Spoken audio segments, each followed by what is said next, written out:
Okay, hello everyone.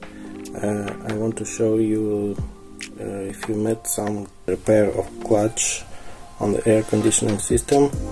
This electromagnetic clutch has a simple construction. It's about a wire of copper and a little thing that's soldered here. It's thermal fuse maybe, and if we try to check it, we will observe that it's not working. Of course, it's because of this little detail. Some of the outer services will try to change you the whole compressor, not only this part. They will charge you for about $400, maybe much more, except the work. So here you can check it. We can see that the wire is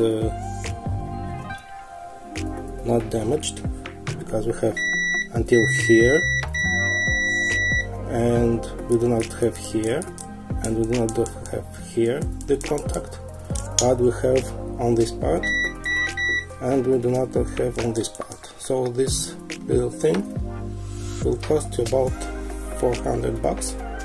I don't know its parameters, but I will try to find it somehow.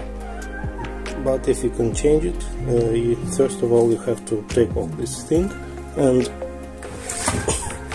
use this thermal execution to find it and to take it off. So I think I will solder it out and try to repair it. Maybe I will change it with just a piece of wire and will put it back on my air conditioning system compressor. It's Mazda 5 from 2007. As you see, it's working absolutely fine, and I'm very happy about the cost of the repair. It's about 50 cents for thermal fuse, and for the belt it's about $10. I have paid for some additional instruments, about $3.